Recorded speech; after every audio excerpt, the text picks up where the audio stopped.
Let's talk about the product portfolio itself. At the bottom end, Popular, you guys consciously chose to get out of that business, but it seems like that has given a foot in the door to a lot of other brands which have been, nibbling into your market share, so to say. And at the same time, at the top end, you have a lot of the local players, a lot of the Indian players coming out with incredible single malts, etc. And they are also fairly well accepted in the marketplace. So there is competition from the bottom end, obviously, and competition from the top end. What it tells you is, if there is competition, that the category is seeing growth. Okay. So that's great news. So what you're telling me is there are many players interested in the space, and therefore, rightfully so, categories and momentum. That's the first part. Now, look, I think there are going to be ladders in every category. You got to keep playing. And India is about, as I say, 3 Indias into 25 states. Got it. Okay? And therefore, as you look at that overall, what are our core strengths? Our core strengths are brand building. Our core strengths are premiumization. Our core strengths are building an execution engine at the front end. And our core strength is innovation. Now, when you see the intersection of that, as you go through the laddering place, I think our strengths are better unlocked when you start playing the mid and the higher end. And that's where our focus has been over a period of time. And we've made sure that people enter our category either through McDowell's or through premium ends, and therefore it's worked. Now, competition at the higher end. Look, what it tells you is, it's exciting that Indian versions of single malt is now globally acceptable. That's very, very exciting.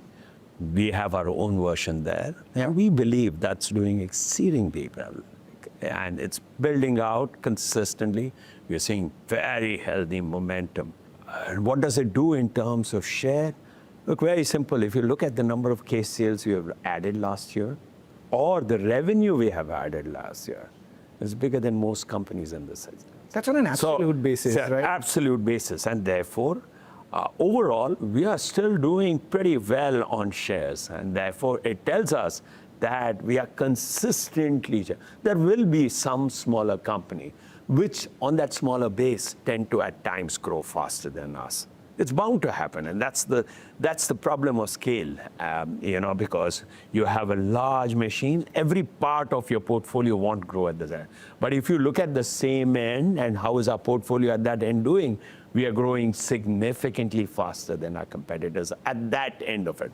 So take the premium end and take the Indian single malt. I can tell you with sure that we are growing significantly faster than our competitors. But that can't be the growth of our overall portfolio. So that's the exciting part, as I say, when you have a portfolio, and that's what is working for us. We are the largest in terms of Scotch and in terms of volumes, whiskey in terms of volumes. We're the second largest in terms of value. We are the third largest in terms of spirits. That's a great place to be in.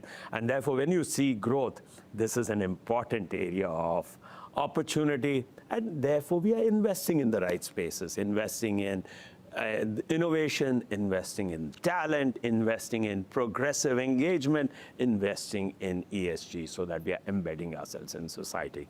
All of this are critical as we look at it. Let's speak about the whites. Whites, obviously, smaller part of your portfolio, just the way it is a smaller part of the category, but growing very, very fast. I mean, what's the path of growth here in whites, and what are the spirits that are picking pace right now? Because earlier it was gin, then there was tequila, which was picking pace. What's exciting in whites right now? Look, I think across whites, if you see, there is healthy momentum. Okay, we had a smaller play. We are now starting to expand our play. Okay, very, very clearly. But whites is not only about gin and vodka and tequila, it's about that overall space and playing it as a portfolio. Because repertoire is absolutely imperative to the new consumer. But the other exciting part, in my mind, is also about craft brands. Yeah. Okay, local provenance and craftsmanship is starting to play out. You are seeing, I just came back from, I was traveling to Guwahati yesterday, and I was seeing some amazingly new, Chirapunji was one of the brands I saw. I saw its packaging and I said, wow, that's nice packaging. So what it's telling you is local craft across the country is starting on. How do we participate in it? And that's what we've done is we've gone and invested in Good Craft Co., which is about innovation, which is about partnering with local startups, which is about partnering with local craft players,